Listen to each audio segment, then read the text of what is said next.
Bonjour à toutes et à tous, c'est Mathieu, excusez ma voix plus dégueulasse que d'habitude car je suis pas mal malade. Vous n'êtes probablement pas sans savoir qu'est sorti sur Netflix Sous la Seine, film de requin made in France qui fait couler beaucoup d'encre. Vous n'êtes pas sans savoir non plus qu'à écran large, on adore les films de requins et par conséquent, on attendait beaucoup ce film, et oui, d'autant que Xavier Gans, son réalisateur, sortait de Farang, film d'action post-The Raid très décomplexé qu'on a pas mal défendu, que le film semble avoir bénéficié de moyens relativement conséquents et que le pitch, excusez-moi de le dire, était assez marrant. Pour ma part, je ne suis pas sans savoir que les gens qui suivent cette chaîne aiment bien nous voir dire du mal des films. Ne protestez pas, on a les stats.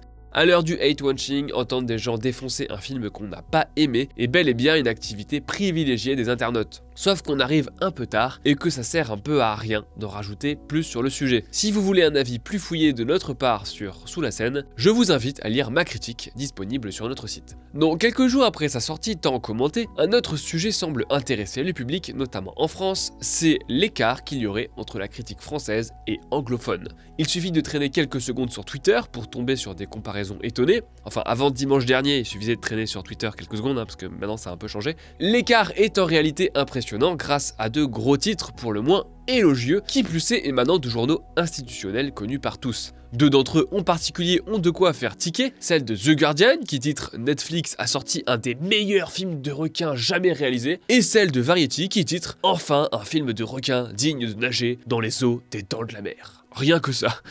En France, par contre, une bonne partie des titres de presse s'accordent pour le qualifier de mauvais film, oscillant entre le navet pur jus et le nanar total. Est-ce que les Français seraient vraiment des rabat-joie, incapables d'apprécier une bonne vieille série B de chaque exploitation? Bon, déjà, on peut relativiser un peu et dire que les films de requins, qui sont parmi les meilleurs ou les meilleurs depuis les dents de la mer, ils commencent à être pas mal, si on le croit les Américains. De plus, toutes les critiques américaines n'ont pas été aussi dithyrambiques. Bloody Disgusting, site spécialisé dans l'horreur et dont les rédacteurs ont vu plus de 3 films de requins dans leur vie, n'ont pas manqué de relever l'écriture caricaturale de certains personnages, comme beaucoup de médias français.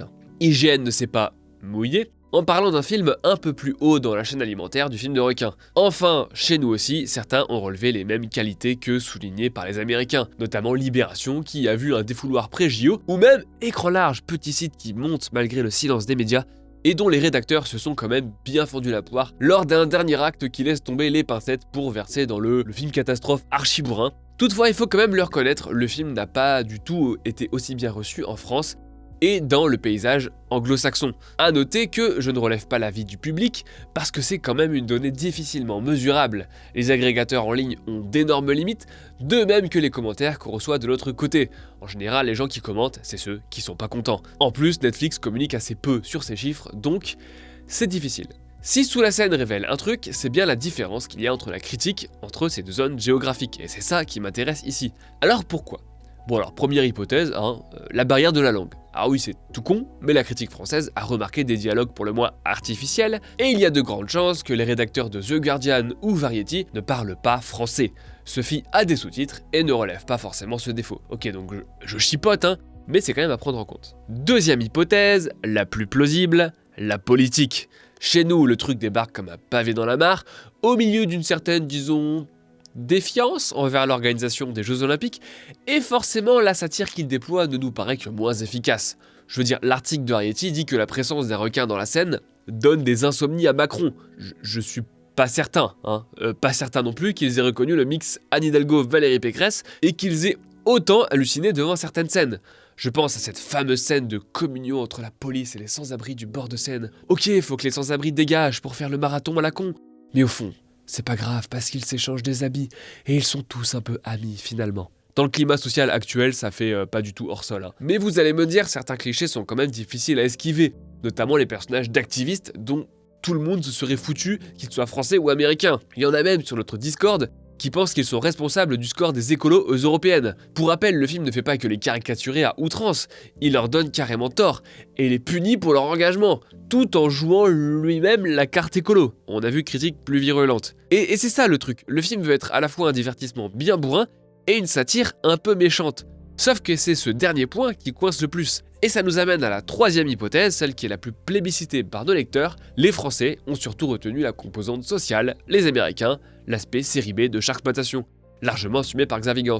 Ce qui a énervé certaines personnes, puisque des gens ont quand même réussi à nous reprocher d'avoir une grille d'analyse politique sur un film qui se moque de la mairie de Paris. Toujours plus. Le débat, à vrai dire, ne date pas d'hier. Nombreux sont les lecteurs à dire de nos revues de presse américaines qu'elles sont trop complaisantes, et surtout ça a toujours été l'argument des personnes qui font du cinéma dit de genre, donc principalement fantastique et horrifique en France. Parfois ils trouvent une audience aux États-Unis, puisqu'en France on n'aime pas ça. Aussi bien le public, qui ne se précipite pas toujours en salle, loin de là, que la critique. Preuve en est, le Haute Tension de Alexandre Aja avait été défendu par les magazines spécialisés à sa sortie, mais par pas beaucoup de monde de plus. Aux États-Unis, il avait été défendu par le New York Post, et il est devenu depuis assez culte, au point d'avoir récemment droit à une édition 4K. Bon après, il n'avait pas complètement fait l'unanimité. À l'intérieur, par contre, c'était vraiment flagrant. Défendu par The Hollywood Reporter, il avait retourné le crâne de la presse spécialisée américaine qui avait jamais vu ça. En France, c'était un peu plus timide, pour le dire gentiment. Personnellement, j'ai l'impression que la vague du cinéma d'horreur français des années 2000, dont Xavier Gans est issu avec Frontières d'ailleurs, a mieux été digéré par l'oncle Sam. D'autant que celui-ci en a carrément fait un mouvement, le fameux New French Extremism. Mais ça marche dans les deux sens. James Gray avait dit au Lincoln Center qu'il est possible que les Français l'apprécient plus que les Américains. Du moins, il dit que c'est pas totalement un mythe, et il pense que ça vient de Cannes, où beaucoup de critiques français sont présents. Certes, Sous la Seine n'a pas été présenté à Cannes, ce qui est plutôt logique, mais quand même. Quant à John Carpenter, il a été plutôt clair dans Nulle part ailleurs, en février 1998. Vous dites, en France, je suis considéré comme un auteur, ce qui est incontestable. En Allemagne, comme un cinéaste. En Angleterre, je suis réalisateur de films d'horreur. Et aux États-Unis, je suis un feignant, un clodo, bum. Pourquoi les Américains auraient-ils cette image assez pitoyable de vous? Ils disent que je fais des films qui sont trop violents, qui sont trop effrayants et qui perturbent trop les jeunes ou le public. Je suis un peu comme un pornographe.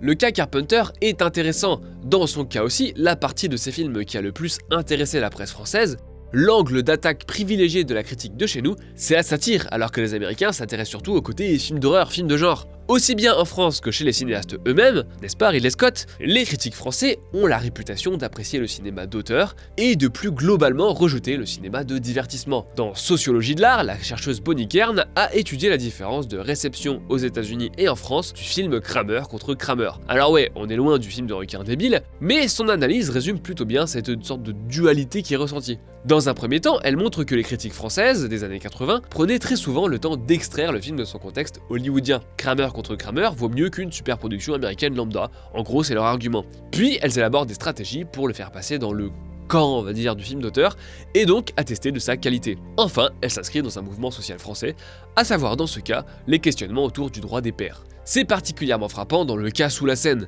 Ni la critique de The Guardian, ni celle de Variety ne font mention des Jeux Olympiques. Et la presse française s'en donne à cœur joie, et pour cause, le film dresse le parallèle lui-même, il en parle directement. Mieux encore, Netflix a basé toute sa promo là-dessus. La raison des différences d'appréciation est quand même plutôt simple. Outre les hypothèses formulées auparavant, la partie qui plaît traditionnellement à la critique anglophone a plu à la critique anglophone, la partie qui plaît traditionnellement à la critique française n'a pas plu à la critique française. D'aucuns diraient que la critique française a une grille d'interprétation qui n'est pas adaptée à ce type de cinéma, c'est un reproche qui revient très souvent, mais de fait on pourrait faire le même reproche à la presse américaine et anglophone en général. Je peux vous dire que ça nous arrive souvent, d'ailleurs, quand on voit des avis sur certains films. Dans ce cas quand même, pour ma part du moins, leur vision du film prête quand même vraiment un sourire, enfin ils abusent complètement. Et je vous parle même pas des serpillères qui mangent dans la main des studios américains et qui encensent tout et n'importe quoi à partir du moment où ça les brosse dans le sens du poil. On peut reprocher à la critique française de faire du cinéma d'auteur local un maître étalon qualitatif, mais ça va avec une certaine exigence, nécessaire quand les exécutifs des studios nous transforment en complète vache à lait. Pourtant, la critique française et américaine sont nées à peu près à la même période. Mais que s'est-il passé? Le livre Le texte critique de Laurent Julier et Jean-Marc Levaretto affirme une théorie qui semble aller de soi. En France, la réflexion autour du cinéma et même la manière dont son industrie est bâtie reste très imprégnée de la nouvelle vague, qui aurait donc cherché à se démarquer de ce que les auteurs appellent le sens pratique du cinéma américain. Volonté de démarcation qui, selon eux, persisterait à une ère où tout à chacun peut donner son avis sur la production cinématographique. Bien entendu, j'illustre ici une tendance souvent plus ressentie que complètement effective. J'ai personnellement grandi avec la presse spécialisée française, en particulier avec Mad Movies, qui a forgé une bonne partie de ma cinéphilie, et je la trouve souvent extrêmement pertinente, justement parce qu'elle a su trouver le discours juste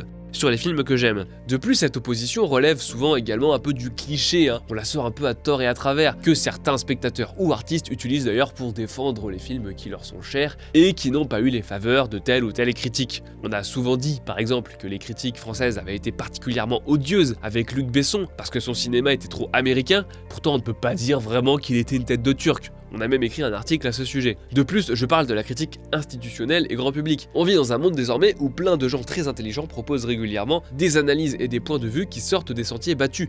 Et je vous conseille d'aller les lire, parce que lire de la critique, c'est pas lire un guide de consommation en fait. C'est justement se confronter à d'autres points de vue. Un point de vue américain, un point de vue français, le nôtre, le vôtre, le leur, on s'en fout.